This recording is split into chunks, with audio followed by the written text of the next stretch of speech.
온유한 자는 복이 있나니 그들이 땅을 기업으로 받을 것이며.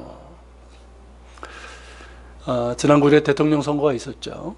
그래서 이제 문재인 후보가 이제 19대 대통령으로 이제 선출이 돼서 그 다음날 바로 이제 임기를 시작을 했습니다. 근데 그때 그 선거 있은 날, 그리고 이제 다음날 취임식이 있은 그날에 마침 새벽기도 본문이 뭐였냐면, 이미 여러분들에게 이제 뭐 다 알고 계시겠지만 솔로몬의 일천번제에 대한 것이었죠. 근데 그 솔로몬의 일천번제에 있는 말씀이 지금의 우리나라의 상황과 참 맞다는 그런 생각을 하게 됐어요.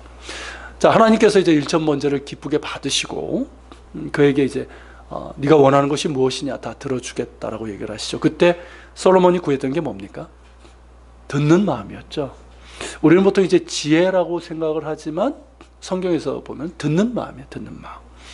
그러니까 기본적으로 이제 다른 사람들의 말을 들을 줄 아는 그 마음이 지혜라는 것이죠. 지혜는 다른 데서 나오는 게 아니에요. 그러니까 독불장군처럼 다른 사람들 말에 듣지 않는 사람은 그건 지혜로운 사람이 될 수 없다는 거죠.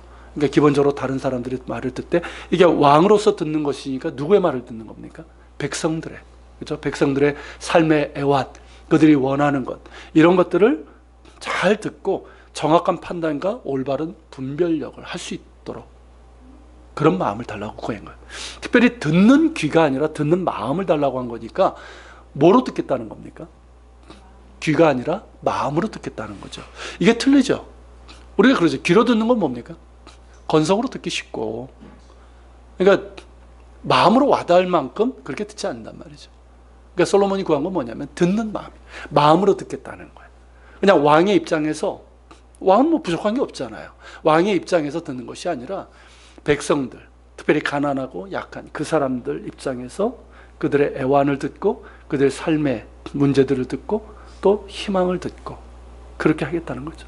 그러니까 하나님께서 어떻게 하시겠어요? 그런 솔로몬이 구한 그걸 가지고 기뻐하시겠죠. 보통 사람 같으면 뭐부터 구하겠습니까? 하나님이 뭐 줄까 그러면 뭐부터 구하겠어요? 여러분 같으면 뭐 구하시겠어요? 제가 구태여 뭐 묻지는 않겠습니다만은. 근데 솔로몬이 그걸 구했단 말이죠. 그러니까 하나님께서 얼마나 기쁘시겠어요. 그러니까 그에게 듣는 마음, 지혜롭고 총명한 마음뿐만 아니라 그가 구하지 않은 부귀와 영광까지 주신 거죠. 근데 솔로몬이 듣는 마음을 구했는데 이 듣는 마음은 백성들의 이제 그 삶의 애환, 이 희망을 이제 듣는 마음으로 듣겠다는 것뿐만 아니라 하나님의 말씀을 듣겠다는 거예요. 그렇죠? 하나님의 말씀을 들어야지만 뭘 할 수 있을까요? 무엇이 정말 하나님께서 기뻐하시는 것을 알고 백성들을 바르게 인도할 수 있는 거예요. 그렇지 않습니까? 하나님의 말씀을 마음으로 듣겠다는 거예요. 귀로 건성으로 듣는 것이 아니라 마음으로 들으면서 마음에 새기겠다는 거죠. 그래서 그 말씀의 뜻에 따라서 좌우를 분별하고 그러면서 백성들에게 바른 길을 인도하겠다는 그것이었어요. 하나님께서 기뻐하실 만한 그런 것이죠. 여러분, 우리가 이제 그때 이제 그 대통령 선거가 있었고 취임식이 있었는데 제가 이 새벽 말씀 이렇게 준비하면서 이번 새롭게 선출된 문재인 대통령이 이런 듣는 마음이 좀 있었으면 좋겠다. 이를 위해서 우리가 기도해야 되겠다라는 생각이 드는 거예요. 근데 참 감사한 게 뭐냐면 그 선거 그 결과 발표하던 날 이게 확실 뭐 이렇게 보도됐을 때 광화문으로 나갔죠. 그때 제일 먼저 만난 사람이 누군지 아십니까? 세월호 유족들이었어요. 그분들에게 연락을 해서 보기를 원한다. 그래서 세월호 유족이 안산에서 올라오고 그래서 그들을 제일 먼저 만났어요. 참 그 모습이 이분에게 듣고자 하는 마음이 있구나. 아픔을 당한 사람. 그 사람들의 말을 듣고자 하는 마음이 있구나. 그래서 감사했고요. 취임식 때도 여러분 들어보셨습니까? 취임사? 거기에서도 끝까지 겸손히 좀 듣는 마음을 갖겠다는 그런 걸로 저는 들렸어요. 참 감사하고요. 우리가 이를 위해서 기도해야 될 줄 압니다. 우리가 누구를 지적하고 그건 중요하지 않아요. 새로 선출된 대통령이 정말 겸손히 지금 국민들이 참 어렵지 않습니까? 얼마나 어려워요. 뭐 젊은이서부터 아이들서부터 노년에 이르기까지 참 힘든 뻑뻑한 삶을 살아가고 있습니다. 이 뻑뻑한 삶 가운데서 들을 줄 아는, 심지어 반대자들의 말까지도 들을 줄 아는, 그러면서도 바르게 정말 판단하고 또 정책을 시해 나갈 수 있는 그런 듣는 마음, 그에게 있기를 우리가 기도할 때 주로 합니다. 우리 그리스도인들도 마찬가지예요. 우리 그리스도인들에게 정말 하나님께서 우리에게 솔로몬처럼 너에게 뭘 줄까 하면 우리의 구할, 우리가 소망하는 것이 듣는 마음이 되었으면 좋겠습니다. 듣는 마음은 하나님의 말씀을 듣겠다는 거예요. 그렇죠? 그냥 우리가 이 설교 때 그냥 귀로만 듣겠다는 것이 아니라 하나님의 말씀을 내 마음으로 듣겠다는 거예요. 마음으로 들으면서 그 말씀 하나하나를 기억하고 그러면서 우리가 살아가면서 무엇이 하나님의 뜻인지 알아야 되잖아요. 그래서 하나님의 뜻을 분별하고 그 뜻대로 행하고 그러면서 정말 하나님께서 기뻐하신 일들을 하고 하나님께 영광을 돌리고 그러면서 주님께서 맡겨주신 일들을 잘 감당할 수 있는 이것이 우리의 간구이고 소망이 되었으면 좋겠습니다. 저는 이 듣는 마음이요 온유한 자의 특징이라고 생각을 합니다. 여러분 민수기 12장 3절에 보면 이 사람 모세에 대한 이야기가 나와요. 이 사람 모세는 온유함이 지면의 모든 사람보다 더하더라 라고 하고 있어요. 여러분 우리가 이제 모세에 대해서 여러 번 말씀도 받고 또 오늘 또 나누겠지만 모세는 기본적으로 뭐냐면 듣는 사람이었다는 거예요. 하나님의 말씀에 들을 수 있었고 사람들의 말에도 들을 수 있는 그게 그 사람의 온유함의 특징이었다는 거죠. 먼저 오늘 본문을 먼저 볼게요. 이 마태복음 5장의 말씀인데 여러분 이건 산상수훈이죠. 예수님께서 이제 산상수훈 그 산 위에 올라가셔서 복음을 전하신 내용인데 그 중에서 제일 먼저 하신 게 팔복이잖아요. 이 팔복인데 자 팔복 첫 번째 게 뭡니까 여러분? 심령이 가난한 자는 복이 있나니 천국이 그들의 것이며 자 심령이 가난하다고 하는 것은 뭡니까? 이게 욕심이 없거나 소유가 없는 사람을 얘기하는 것이 아니라 하나님 앞에서 내세울 것이 아무것도 없는 사람 하나님 앞에서 나는 무가치하다 자격이 없다라고 고백하는 사람을 얘기하는 거예요. 그러니까 하나님의 은혜 없이는 살 수 없죠. 그죠? 하나님의 은혜 없이 살 수 없는 거예요. 그리고 하나님의 은혜 없이는 내가 천국에 한 발자국도 들어갈 수 없다라고 고백하는 사람 그 사람이 심령이 가난한 사람이에요. 자, 이것을 깨달은 사람은 복이 있다는 거예요. 왜냐하면 그들이 천국을 차지할 것이기 때문입니다. 두 번째로 예수님께서 뭐라고 하셨습니까? 애통하는 자는 복이 있나니 그들이 위로를 받을 것이며 여러분 세상에 애통하는 사람들은 많습니다. 그런데 예수님께서 말씀하신 애통하는 사람은 다른 사람 때문이 아니에요. 다른 사람이 나를 괴롭게 해가지고 막 애통하는 사람이 아니라 바로 나 때문이에요. 내가 어떤 사람인 줄 알기 때문에 하나님 앞에 애통하는 거예요. 그저 하나님 앞에서 내가 구할 것은 뭐밖에 없습니까? 하나님의 긍휼밖에 없어요. 하나님 나를 불쌍히 여겨 주옵소서. 이게 애통이에요. 그렇지 않습니까 여러분? 여러분 우리가 평탄할 땐 괜찮지만 어떤 문제를 겪을 때 여러분 우리가 할 수 있는 게 생각보다 없어요.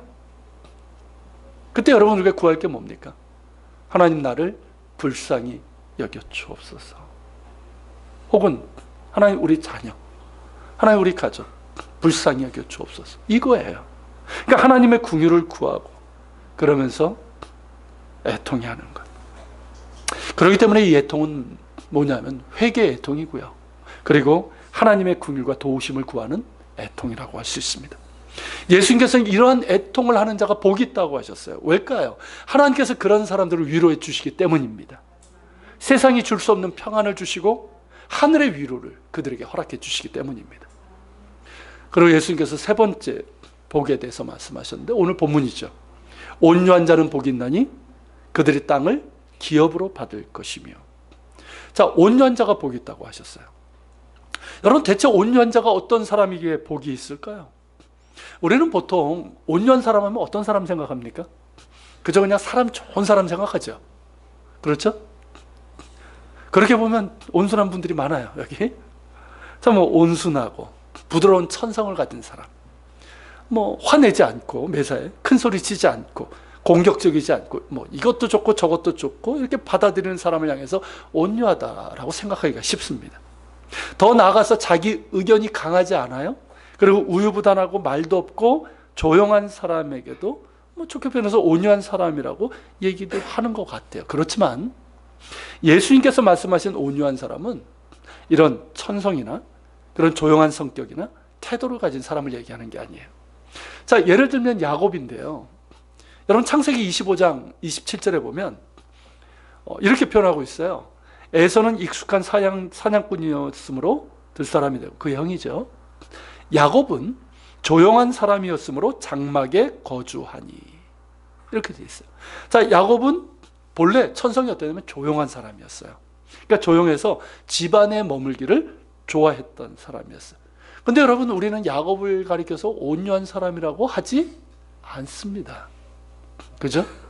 오히려 음흉한 사람이죠. 그래서 여러분, 본문에서 가리키는 온유한 사람은 천성이 조용하고 부드러운 사람을 얘기하는 게 아니에요. 우리말에서 온유함으로 번역된 헬라어가 뭐냐면 프라우스라는 단어인데요. 이게 뭐냐면 잘 훈련된 온유함, 가르침을 통해서 변화된 그런 성품, 이걸 얘기하는 거예요.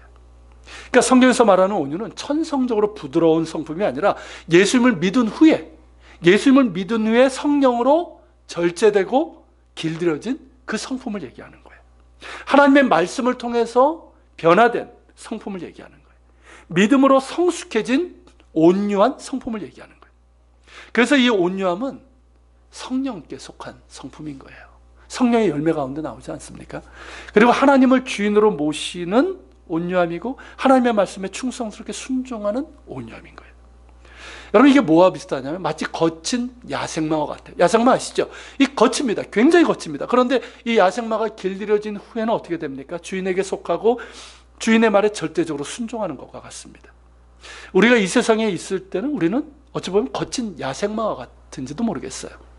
본래 우리가 가지고 있는 천성이 뭐 원래 조용하든 좀 시끄러웠든, 혹은 우리의 성향이 어떤 거칠든 부드럽든, 우리의 행동이 온순하든 난폭하든, 그것에 상관없이 우리가 주님을 알지 못하고 세상에 속해 있을 때는 주님의 뜻과 무관하게 살아가는 거친 야생마였습니다. 그렇지 않습니까? 내가 주인 돼서 내가 원하는 대로 살았잖아요. 오직 천성의 성품을 가지고 있을 뿐, 우리에게는 이 성령으로 변화된 이 성령의 성품은 우리에게 없었단 말이에요. 그렇죠? 그리고 우리가 또 한 가지 오해하기 쉬운 것은 뭐냐면, 온유함은 무조건 부드러운 것이라고 생각을 한다는 겁니다. 그래서 온유한 사람은 화를 내지 않는다는 거예요. 맞습니까? 그렇지 않아요. 여러분, 예수님이 말씀하시는 온유함은 그렇지 않습니다. 여러분, 길들여진 야생마 얘기를 했는데, 이 야생마는 길들여진 다음에 주인 앞에 철저하게 순종합니다. 그죠? 순한 양처럼 그렇게 따릅니다.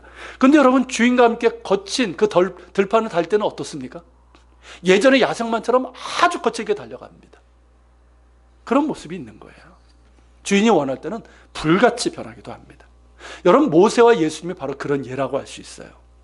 성경의 온유함에 대해서 많은 얘기가 나오지만, 정말 우리가 온유함의 어떤 모델, 온유한 사람이다라고 얘기할 수 있는 사람은 구약의 한 사람? 신약에. 누굽니까 그가? 모세이고 예수님. 예수님은 뭐 하나님의 아들이시니까 사람으로 한다면 모세가 이제 대표적인 사람이죠. 어쨌든 이 둘인데요. 여러분, 민수기 12장 3절 아까 말씀드렸지만 다시 보면요, 이 사람 모세는 온유함이 지면의 모든 사람보다 더하더라. 그러니까 하나님께서 인정하신 거예요. 모세의 온유함이 이 세상에 있는 모든 사람보다도 뛰어나다, 이 뜻이에요. 이 인정을 하신 거예요. 그런데 모세는 천성이 정말 온유했을까요? 모세의 천성이? 그러지 않았어요. 여러분, 모세가 애굽의 그 왕궁에서 살지 않았습니까? 그렇게 살면서 왕자로서 그렇게 살면서 나중에 자기가 이제 히브리 민족이라는 걸 알게 됐잖아요. 자, 그랬을 때 어떻게 됩니까? 히브리 민족을 애굽 사람이, 애굽 군사가 이 핍박을 했을 때 그것이 화가 나가지고 어떻게 합니까? 애굽의 군인을 때려 죽였잖아요. 그만큼 거친 사람이었어요.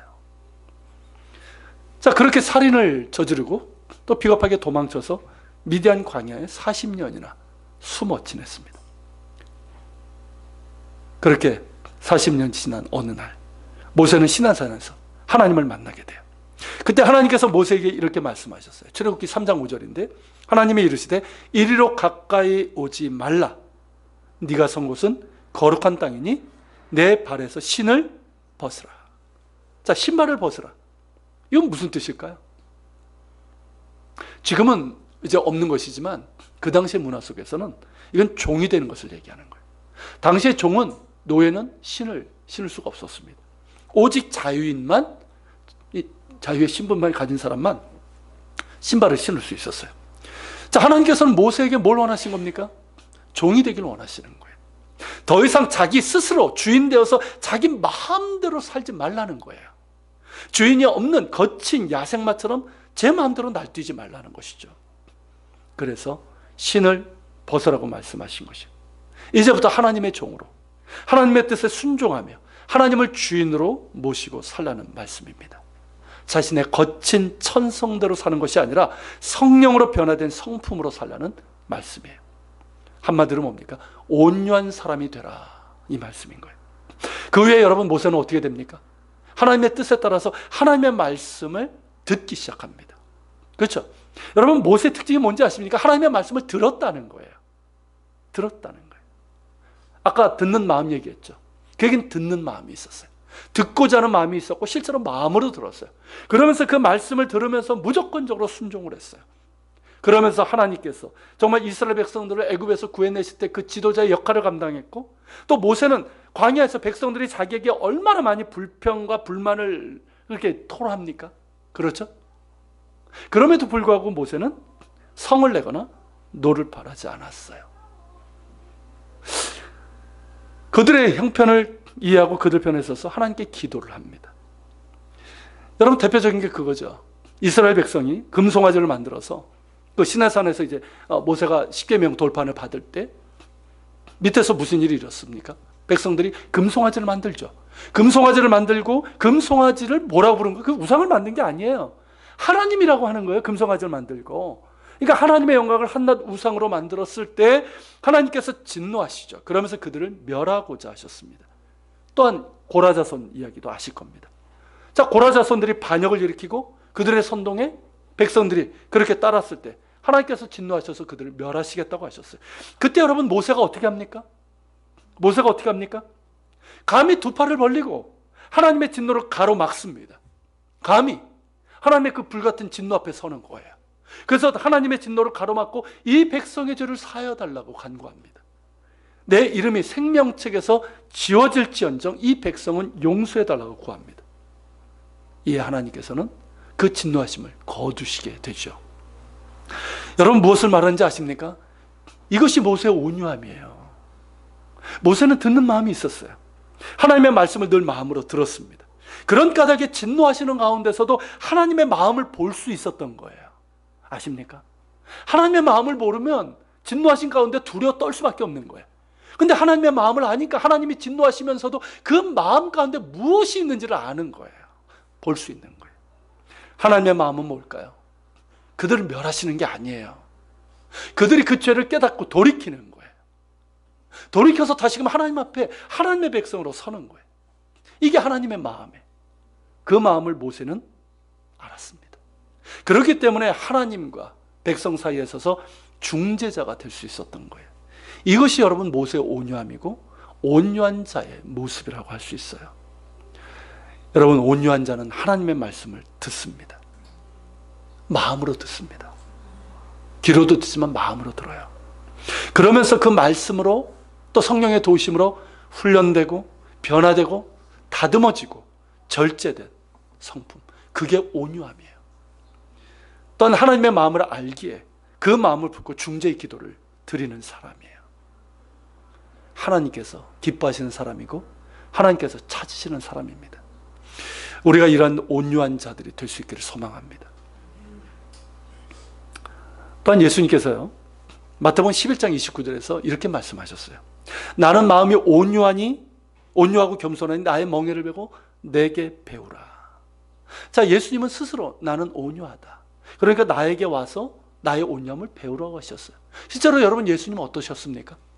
예수께서 보여주셨던 모습 정말 온유하셨죠. 특별히 가난하고 헐벗은 사람들, 정말 약한 사람들, 사회적인 약자들에게 정말 온유하셨어요. 그들의 친구가 되셨고 그들을 결코 정죄하지 않으시고 그들과 함께 식사도 하셨고, 소외된 사람들, 병든 자, 더럽다고 하는 사람들, 이런 사람들 부드럽게 대하셨습니다. 품어주셨어요. 한없이 그렇게 부드러우셨고 풍성한 사랑을 베푸셨습니다. 더러운 제자들의 발도 씻어주실 만큼 겸손하셨고 친절하셨고요.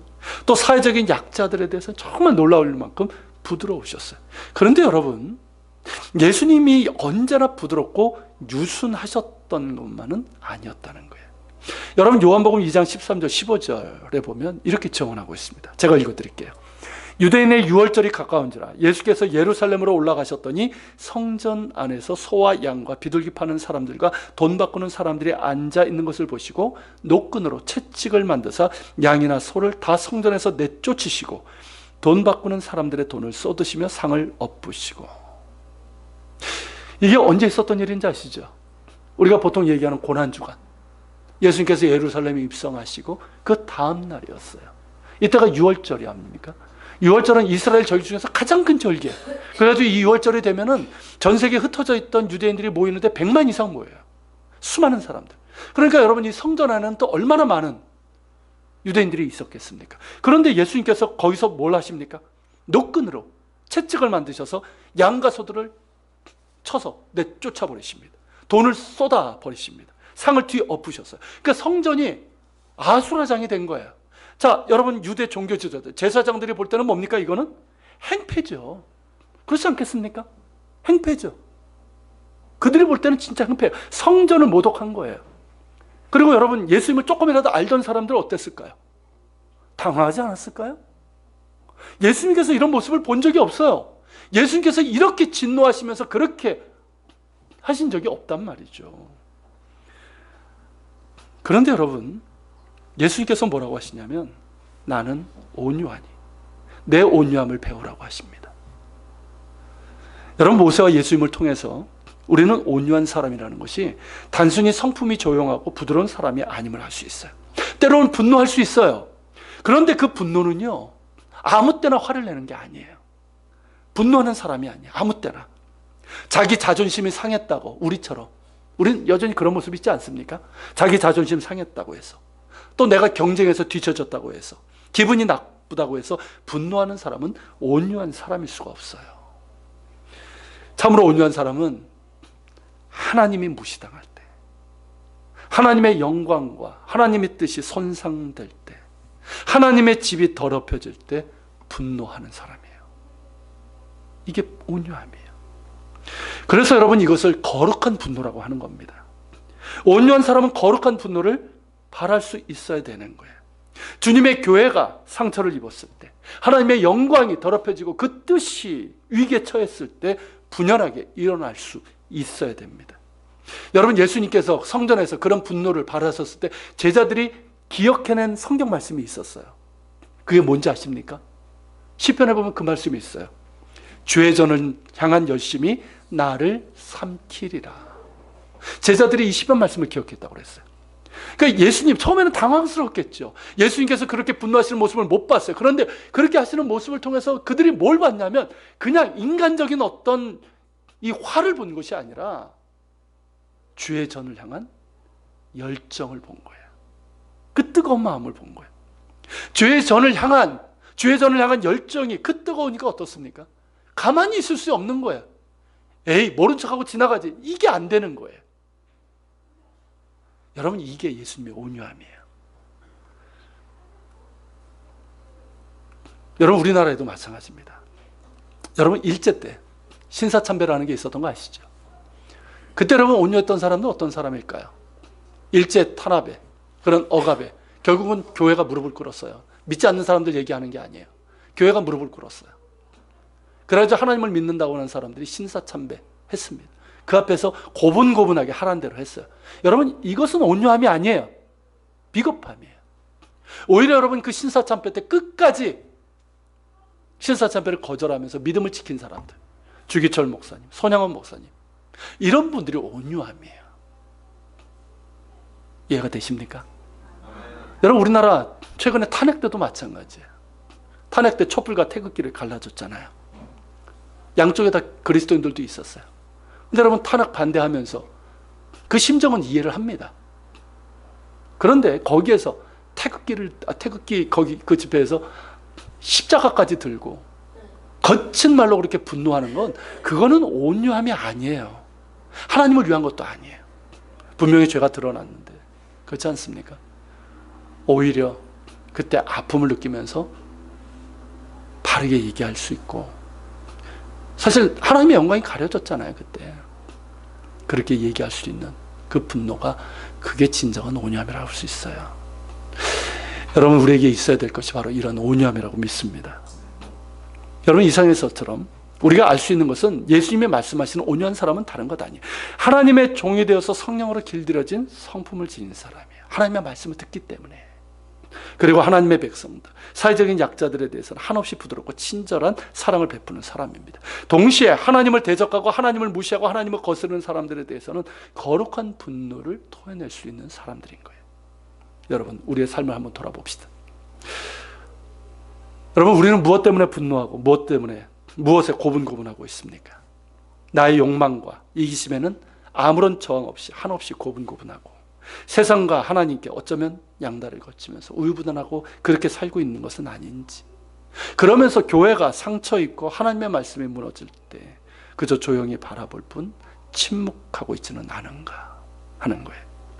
반대로 내 작은 자존심에 상처기가 났을 때는 벌컥 화를 내고, 내가 손해 좀 봤다고 했을 때는, 내 의견과 다르다고 했을 때는 그렇게 분노하고, 약하고 힘없는 사람들에게는 무례히 행하고 혹은 무관심하게 대한 적은 없는가 하는 것이죠. 이런 모습은 결코 온유한 사람의 모습이 아닙니다. 사랑하는 여러분, 우리 모두 온유한 사람이 될 수 있기를 바랍니다. 정말 약한 자를 사랑하고 하나님을 위해서 거룩하게 분노할 수 있는 온유한 사람이 될 수 있기를 소망합니다. 예수님께서 온유한 사람은 복이 있다고 하셨어요. 여러분, 온유한 사람이 행복한 사람이라고 하셨어요. 여러분, 온유한 사람이 받을 복은 뭡니까? 그들이 땅을 기업으로 받을 것이라. 그런데 말입니다, 여러분, 하나님께서 세상에서 가장 온유하다고 하셨던 모세, 그가 살아있는 동안 이 땅에서 땅을 가졌을까요? 모세 이름으로 된 땅 한 평이라도 있었을까요? 없었어요. 그는 광야를 지내겠고요, 그리고 가나안 땅, 그 땅도 들어가지 못한 채로 느보산에서 그 땅만 바라보았고, 그리고 어느 골짜기에 묻혔지만 그 무덤이 어디 있는지 모른다고 그랬어요. 여러분, 예수님은 마찬가지죠. 나는 온유하니 내게서 온유를 배우라고 하셨는데, 여러분, 예수님 어떻습니까? 스스로 말씀하셨어요. 여우도 굴이 있고 공중의 새도 거처가 있을 때 인자는 머리 둘 곳이 없느니라. 그렇죠? 예수님 무소유로 사셨어요. 그리고 예수님께서 돌아가셨을 때 무덤조차도 없었잖아요. 다른 사람의 무덤 제공했기 때문에 장사 지낼 수 있었고, 그 다음은 부활하셔서 예수님의 이름으로 된 무덤도 없어요. 여러분, 성경에서 온유하다고 가르친 모세와 예수님은 이 세상에서 단 한 뼘의 땅도 무덤도 지니지 못했습니다. 그러면 예수님께서 말씀하신 땅을 기업으로 받았다고 했는데, 그 땅은 이 세상의 땅을 얘기하는 게 아님을 알 수 있어요. 만약 이 세상의 땅이라면 여러분, 세상에서 가장 온유한 사람은 누굴까요? 복부인, 그죠? 땅 부자들, 이런 사람들이 온유한 사람이라고 할 수 있겠죠. 물론 그분들 가운데 온유한 사람이 드물게 있어요. 여러분, 예수님께서 말씀하신 이 땅은 이 세상의 것이 아니라 하나님의 나라를 얘기하는 거예요. 새하늘과 새 땅입니다. 여러분, 그리고 예수께서 이 땅에 오실 때 이 땅에 이루어질 하나님의 나라예요. 온유한 자가 그 땅을 기업으로 차지하게 될 것입니다. 여러분, 우리가 온유한 사람으로 설 수 있기를 소망합니다. 정말 하나님의 말씀을 우리가 마음으로 들어서 하나님의 뜻을 분별할 수 있고, 그러면서 정말 약한 자들, 소외된 자들, 그런 사람들을 들을 수 있고 친절하게 대할 수 있는 그 온유함, 그러면서도 하나님을 대적하는 악한 무리에 대해서는 분연히 항거할 수 있고, 하나님의 거룩한 뜻을 지키기 위해서는 거룩한 분노를 발할 수 있는 사람, 주님의 몸된 교회를 세우기 위해서 거룩한 열정을 발하는 그런 온유한 사람이 될 수 있기를 바랍니다. 그 사람들이 하나님의 나라를 기업으로 받게 되는 거예요. 여러분, 성경에 나오는 사람들, 이 모세를 비롯해서 요셉, 베드로, 바울, 이 수많은 성경의 사람들은요, 하나님을 알기 전에는 한결같이 거칠고 난폭하고 비열한 성품을 가진 사람이었어요. 우리하고 별반 다르지 않아요. 그런데 이들은 온유하지 못했어요. 그렇지만 이들이 예수 그리스도를 믿음으로 거듭났을 때, 그리고 이들은 하나님의 말씀을 들었을 때, 이들은 변화되었습니다. 하나님의 말씀으로, 성령으로 그들은 훈련되기 시작했어요. 다듬어지기 시작했어요. 그래서 정말 예수님처럼 그렇게 사람들을 마음으로 듣고 또 온유함으로 대할 수 있는 사람이 되었고, 또한 하나님을 대적하는 그런 이들에 대해서는 일어설 수 있었고, 또 이들을 통해서 하나님의 교회가 이 땅에 세워질 수 있었습니다. 제가 이 말씀을 드리는 이유가 있습니다, 여러분. 그게 뭐냐면 이제 곧 우리 교회가 3주년이 되죠. 3주년이 됩니다. 근데 이 3주년이 이전의 기념주일과는 좀 다른 것 같아요. 1주년 감사, 2주년 감사. 자, 3주년 감사지만 우리의 연약함이 자꾸 이제 좀 보이는 것 같아요. 저부터. 우리의 연약함. 그래서 많은 생각을 하게 되고, 경우에 따라서는 무언가 좀 답답할 수도 있고 초조할 수도 있고 어떤 눌림이 있는지도 모르겠습니다. 그렇지만 우리가 기억해야 될 것은 우리는 온유한 사람이라는 거예요. 기본적으로 여러분들 다 착합니다. 근데 온유한 사람이 될 수 있기를 소망합니다. 그 온유함은 말씀드린 것처럼 그냥 단순히 착한 성품을 얘기하는 게 아니에요. 좋은 게 좋은 거지 이게 아니에요. 하나님의 영광과 주님의 몸된 교회를 향한 거룩한 분노와 뜨거운 열정이 있는 사람을 얘기하는 거예요. 여러분, 이 온유함이 우리에게 있기를 바랍니다. 여러분, 이 온유함을 위해서 오늘도 우리는 이 마음으로 하나님의 말씀을 듣는 거예요. 여러분, 하나님의 말씀 앞에 설 때마다 늘 마음으로 들을 수 있기를 바랍니다. 하나님의 말씀을 마음으로 듣게 되면요, 하나님의 뜻이 보이는 거 아니겠습니까? 그렇지 않습니까? 우리가 히브리서 잠시 쉬고 있지만 히브리서에 나오는 수많은 믿음의 인물들이 다 뭐였습니까? 그들은 하나님의 말씀을 귀로 듣지 않았어요. 마음으로 들었어요. 마음으로 들으니까 보이는 거예요. 보이니까 그들이 뭐 평탄한 삶을 살았습니까? 아니잖아요. 많은 어려움이 있었지만 그 환난 가운데서도 그들은 즐거워할 수 있었어요. 인내할 수 있었어요. 오히려 소망을 가질 수 있었어요. 그러면서 하나님의 영광을 위해서 그들은 사람들에게는 온유했지만